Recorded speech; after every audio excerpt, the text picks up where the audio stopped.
किसी भी ज़बान को किसी एक मज़हब से मुंसलिक नहीं किया जा सकता और उर्दू कभी भी सिर्फ मुसलमानों की ज़बान नहीं रही।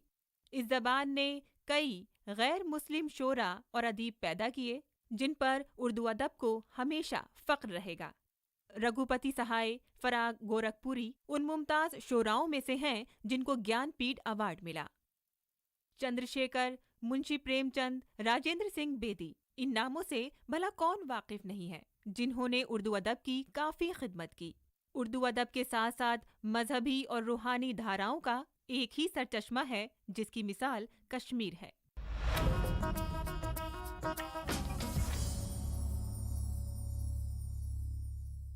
जमीन पर जन्नत कहे जाने वाला कश्मीर इस हवाले से भी मशहूर है कि यहाँ पर बाकी मकामात के मुकाबले सबसे ज्यादा सूफी बुजुर्ग पैदा हुए। इतना ही नहीं, उनमें से अक्सर की जियारत गाहें भी बनवाई गईं। इस मनासबत से इसे सूफियों की सरजमीन या रेशावारी कहा जाता है। यहाँ पर बेशुमार औलिया इकराम के मकबरे मौजूद हैं, जिनके पास बैठकर इंसान पर एक अजीब सी रूहानी कैफियत तारी हो जाती है और वो खुदा की कुर्बत महसूस करता है। ये इबादतगाहें हिंदू मुसलमान दोनों की हैं, जिन पर ज़ायरीन हाजिरी देने आते हैं।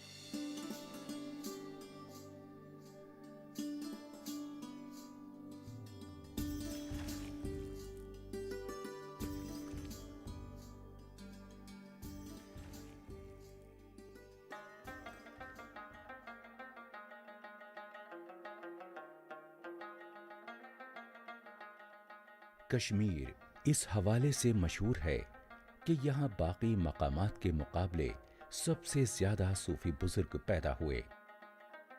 इतना ही नहीं, बल्कि इनमें से अक्सर की जियारत गाहें भी बनवाई गई हैं। इस मुनासबत से इसे सूफियों की सरजमीन कहा जाता है।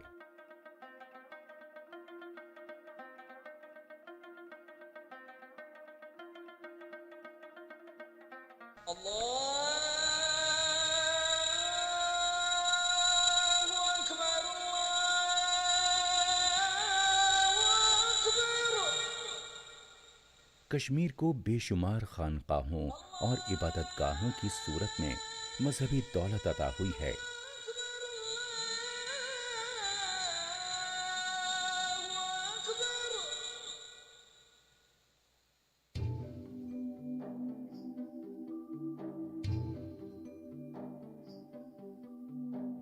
मुख्तलिफ अकायद से ताल्लुक़ रखने वाले लोग ज़ाती अकायद से बालातर होकर इनकी ताज़ीम करते हैं।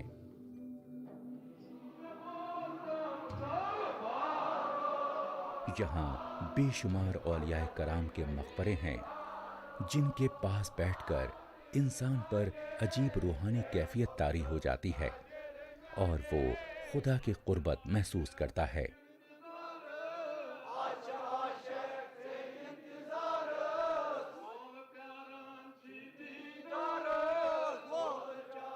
इन सूफी बुजुर्गों के मसलके मोहब्बत की रंगीन दास्तान याद आते ही हमारा जहन कश्मीर के सदियों पुराने मजहब इश्क यानी रिशियत की तरफ जाता है। इस सिलसिले की जड़ें यहाँ की तमद्दुनी तारीख के इब्तिदाई अय्याम तक पहुँच जाती हैं।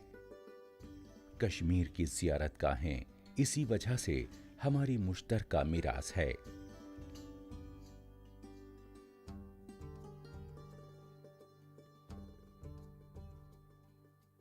कश्मीर की कई खानकाहों और ज़ियारतगाहों को ये अहमियत हासिल है कि ये इबादतगाहें हिंदुओं और मुसलमानों दोनों की हैं और यहाँ हज़ारों ज़ायरीन बिला लिहाज मजहब व मिल्लत हाज़िरी देने आते हैं।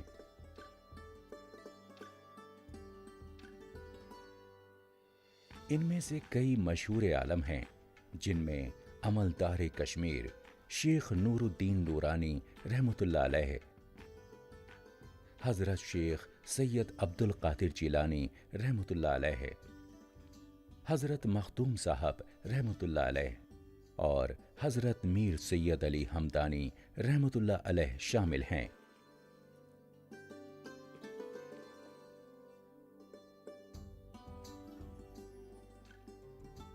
हजरत मीर सैयद अली हमदानी रहमतुल्लाह अलैह वस्ती एशिया से कश्मीर आए। कहा जाता है कि इनके साथ 700 सादात भी थे।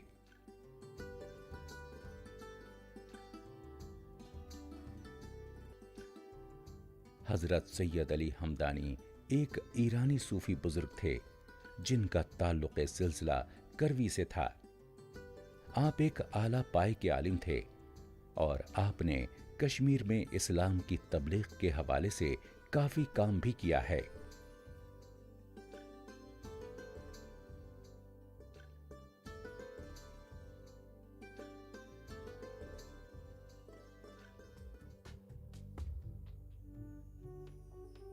शेखुल आलम हजरत शेख नूरुद्दीन नूरानी रहमतुल्लाह अलैह का आस्ताने आलिया कश्मीर के मिले जुले तमद्दुन की दिलचस्प मिसाल पेश करता है।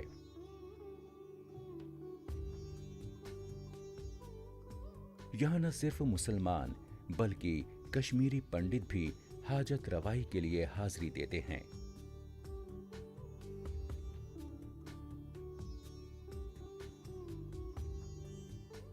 शेखुल आलम ने अपनी सारी जिंदगी इंतहाई सादा तरीके से गुजारी। आप उस समाज के मुतमन्नी थे जिसकी बुनियाद मुसावात और अखलाकी कदरों पर मबनी है।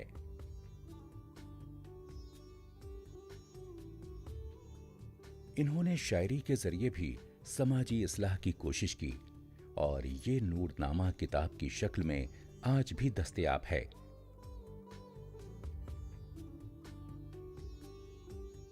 शेखुल आलम का इंतकाल चरारे शरीफ में सन 1438 ईस्वी को हुआ।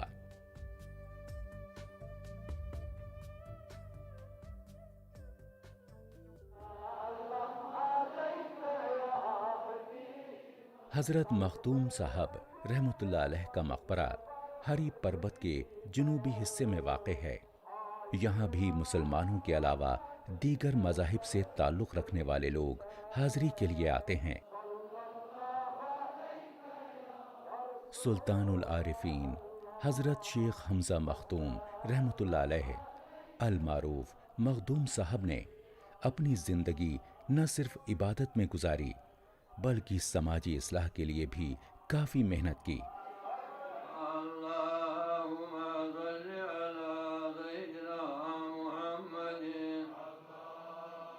दस्तगीर साहब का आस्ताने आलिया खानियार श्रीनगर में वाक़े है जो हजरत शेख सैयद अब्दुल कादिर जिलानी के साथ मंसूब है।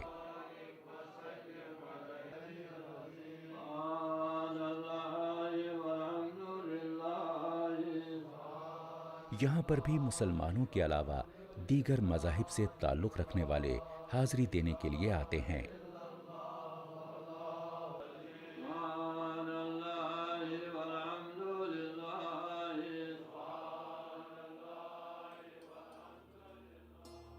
आज भी अगर आप वादी कश्मीर के किसी भी गांव या कस्बे में जाएं, तो कोई ना कोई ज़ियारतगाह आप ज़रूर पाएंगे। सूफियों की सरजमीन का खिताब इसीलिए तो कश्मीर को मिला है।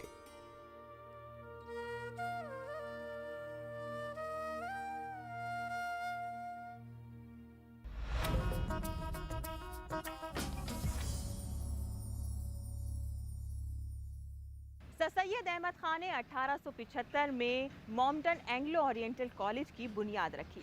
1920 में इसे यूनिवर्सिटी का दर्जा मिला। आज इसे अलीगढ़ मुस्लिम यूनिवर्सिटी की हैसियत से आलमी शोहरत हासिल है।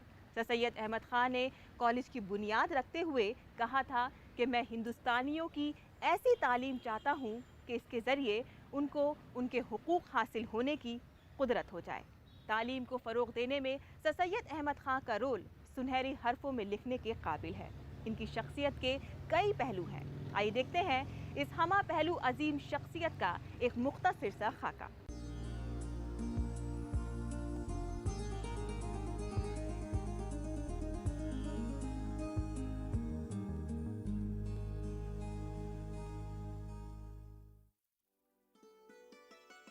उन्नीसवीं सदी के अजीम रहनुमा सर सैयद अहमद खान गो के अलीगढ़ मुस्लिम यूनिवर्सिटी की वजह से मारूफ हैं, मगर इनका जिक्र एक दूरअंदेश जदीद मुफक्किर और माहिर तालीम के साथ साथ चश्म बीना रखने वाले दर्दमंद इस्लाहकार की हैसियत से हमेशा होता रहेगा।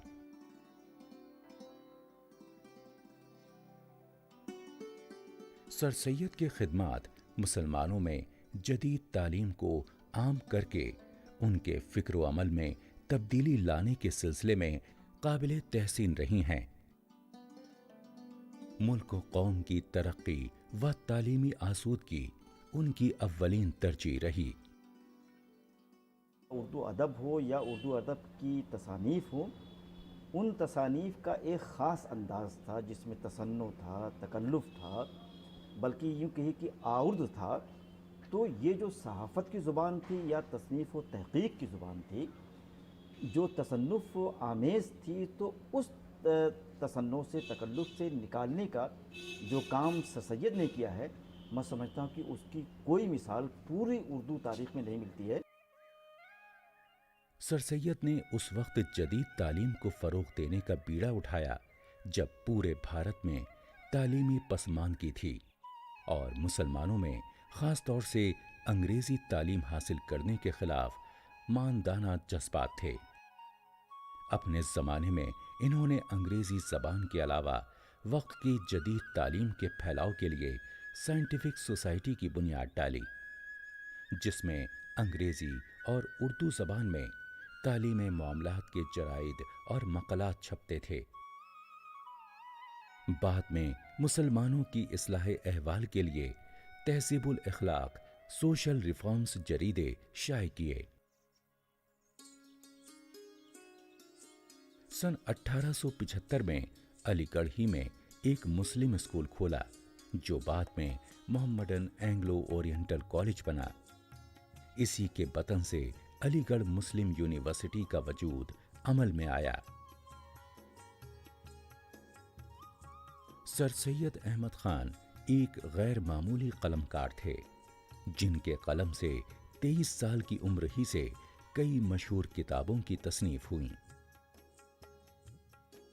आसार सनादीद 1847 में शाये हुई, जो मुसलमानों के 800 साला दौरे इक़्तिदार के दौरान दिल्ली की बेशुमार तारीख़ी आसार क़दीमा पर मुश्तमिल है। सर सैयद बहुत कोई हल्की फुल्की चीज़ नहीं लिखते थे, वो बहुत ही मीनिंगफुल और बहुत ही मुदल्लल और बहुत ही मुहक्कक किस्म की चीज़ पेश करते थे और बिल्कुल नई होती थी। दिल्ली के बाशिंदों पर 1857 की बगावत के दौरान अंग्रेज़ों के जुल्म व सितम पर 1859 में एक शानदार किताब लिखी। इसके अलावा द अलीगढ़ इंस्टीट्यूट और तहज़ीबुल इख़लाक़ जैसे शोहराए आफाक जरीदे भी इन्हीं के ज़हन व कलम के करिश्मे हैं। सर सैयद अहमद खान के अजीम कारनामों में अलीगढ़ तहरीक सर फहरिस्त है, जिससे न सिर्फ तालीम को फ़रोग़ हासिल हुआ, बल्कि लोग तालीम के नूर से बाइख्तियार भी बन गए। सर सैयद अहमद खान की तालीमी और फ़िक्री एतबारियत आज भी कायम व दायम है।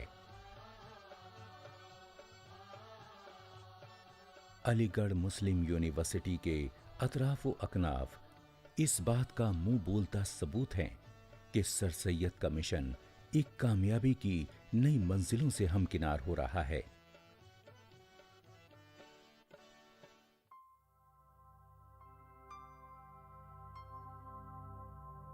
आप अलीगढ़ मुस्लिम यूनिवर्सिटी में ही आसूदा खाक हैं।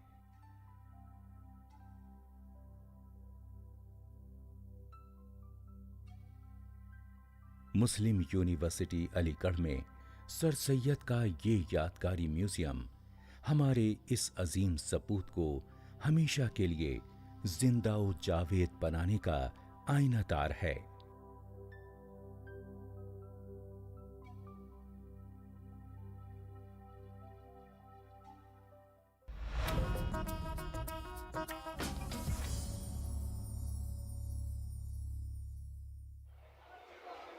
नाज़रीन, ये बहुत कम लोगों को मालूम होगा कि भारत में 26 इक़साम की बिरयानी पाई जाती है, या ये कि बिरयानी फारसी लफ्ज बिरयान से निकला है, जिसके मानी पकाने से पहले तलने के है।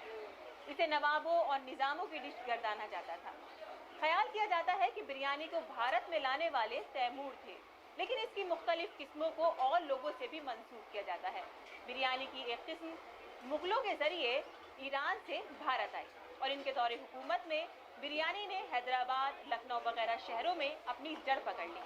आइए हम भी बिरयानी से मुतालिक मीठी मीठी सी जानकारी हासिल करते हैं। मसालों में डुबोया हुआ गोश्त, तह दर तह भिगोए गए चावलों के साथ बिरयानी। भारत में इसको लाने वाले गैर मुल्की खानदानों और हुक्मरानों के दौरे हुकूमत से ज्यादा देरपा साबित हुई।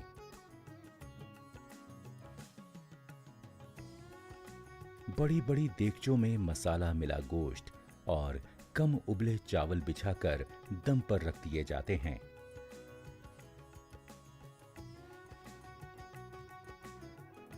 जब भीनी भीनी खुशबू आप महसूस करने लगें, अब ढक्कन ऊपर उठाएं, बिरयानी तैयार है।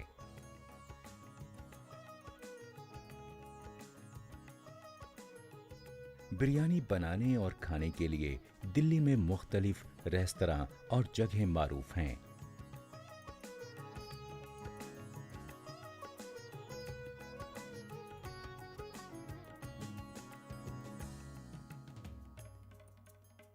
पुराने किले के पास सूफी आस्ताने मठ के पीर के उक़ब में बाबू खान की बिरयानी दूर दूर तक मशहूर है। बिरयानी के शायकीन यहाँ पर ज़ौक़ व शौक़ के साथ आते हैं और इस रिवायती पकवान को तैयार करने वाले इन हुनरमंद हाथों की दाद दिए बगैर नहीं रह पाते। मुगल शाही बावर्ची खानों के साथ ताल्लुक़ रखने वाले इन फनकारों ने बिरयानी के उस फन को जिला बख्शी है। बिरयानी निज़ामों और नवाबों का पसंदीदा पकवान माना तो जाता है, लेकिन आज भारत की हर बिरादरी की बिरयानी की अपनी किस्म मौजूद है। लिहाजा ये कोई अजूबा नहीं कि भारत में बिरयानी की 26 किस्में हैं। ख्याल किया जाता है कि बिरयानी को भारत में तैमूर लेकर आया, लेकिन इसकी मुख्तलिफ किस्मों को और लोगों से भी मंसूब किया जाता है।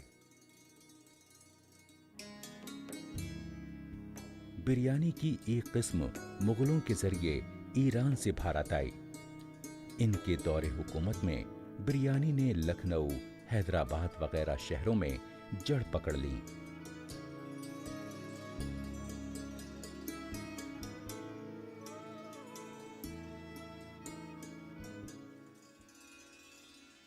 शुमाली मगरबी इलाकों में मैमूनी बिरयानी मसाला जात से पुर लेकिन काफी लजीज और खुशबूदार होती है। तुर्की पुलाव और ईरानी बिरयानी भी है, जिनका अपना मुनफरिद जायका और खुशबू है। कश्मीरी भुना गोश्त की बिरयानी और कश्मीरी कच्चे गोश्त की बिरयानी शुमाली हिंदुस्तान की इस रियासत को मुगलों की देन है। लखनऊ की बिरयानी भारत के मशरकी इलाके पर मुगल हुक्मरानी की दास्तान है।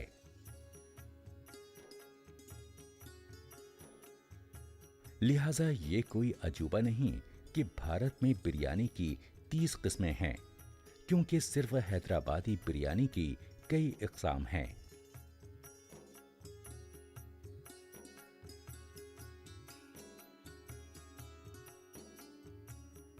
बिरयानी की हर जगह दस्तयाबी से ये हमारी कौमी मीरास बन चुकी है।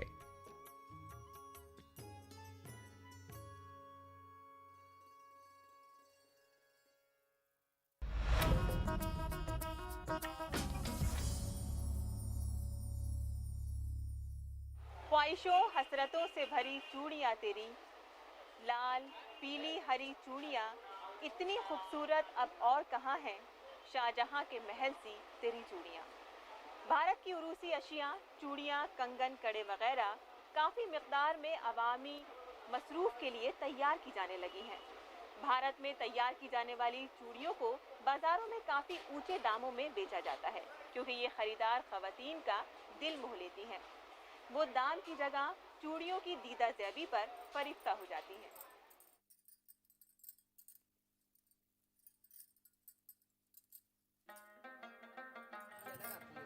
औरतों के लिबास में चूड़ियां अपना एक खास मकाम रखती हैं।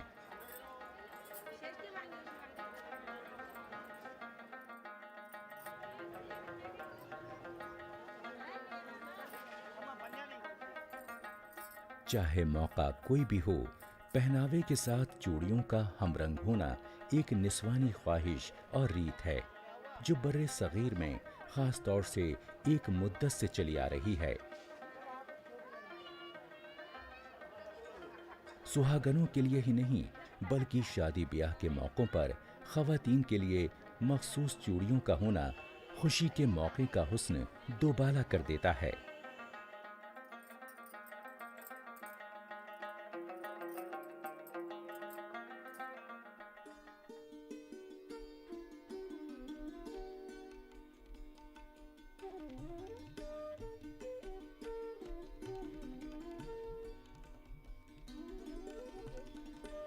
आज फिरोजाबाद सुहाग नगरी की हैसियत से काफी मशहूर है।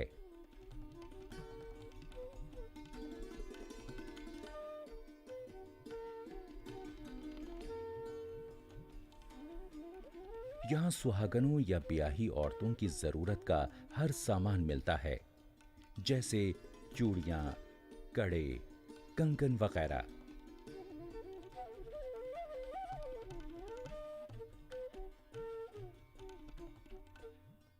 फिरोजाबाद दुनिया में कांच की चूड़ियां बनाने का सबसे बड़ा मरकज है।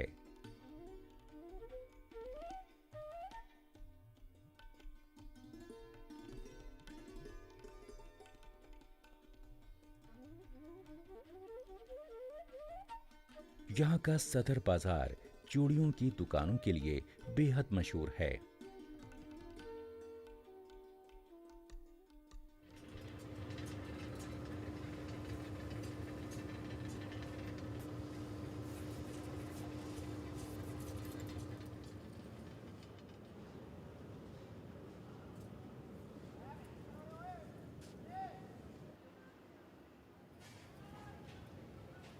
चूड़ियां बनाने के लिए मकामी तौर पर तैयार की गई मशीनों का इस्तेमाल किया जाता है। इन मशीनों में रिवायती कोयले की जगह कुदरती गैस का इस्तेमाल होता है। गैस पर चलने वाली मशीनें शीशे को आंच देने में काफी मौसर हैं।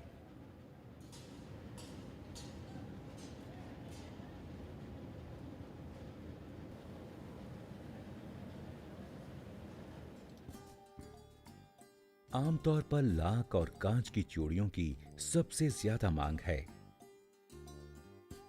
लाख एक तरह की मिट्टी है और इससे तैयार शुदा चूड़ियां काफी फुटक होती हैं। पीतल और चांदी के फ्रेम वाली चूड़ियां शादी ब्याह के सिलसिले में काफी मशहूर हैं और इनकी काफी मांग भी है। भारत चूड़ियां बेचने की सबसे बड़ी मंडी है। यहां तैयार की गई चूड़ियों को दुनिया के मुख्तलिफ बाजारों में काफी ऊंचे दामों पर बेचा जाता है, क्योंकि ये खरीदारों का दिल मोह लेती हैं। वो दाम की जगह चूड़ियों की दीदा ज़ेबी पर फरेफ्ता होते हैं।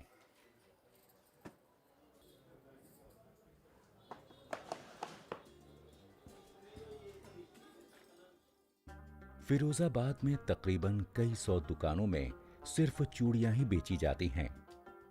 यहाँ पर चूड़ियों की कीमत 100 रुपए से लेकर 5000 रुपए की जोड़ा तक है। आमतौर पर यहाँ रोजाना 30 लाख रुपए की चूड़ियां बेची जाती हैं। इसके अलावा बरामद की जाने वाली चूड़ियों की आमदन है।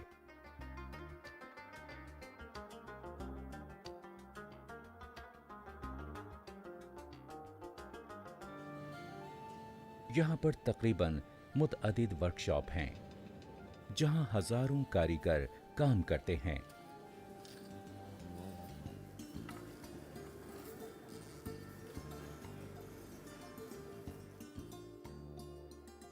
पिछले 10 साल में चूड़ियों की दुकानों पर काम करने वाले अफराद की तादाद हजारों तक पहुंच चुकी है।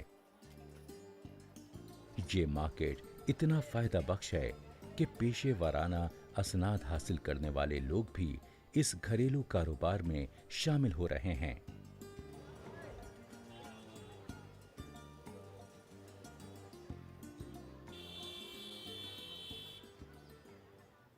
कलाई ढूंढ ही लेंगी हमारी चूड़ियाँ, बहुत खूबसूरत हैं कांच की ये चूड़ियाँ। आमतौर पर लाख और कांच की चूड़ियों की मांग ज्यादा होती है।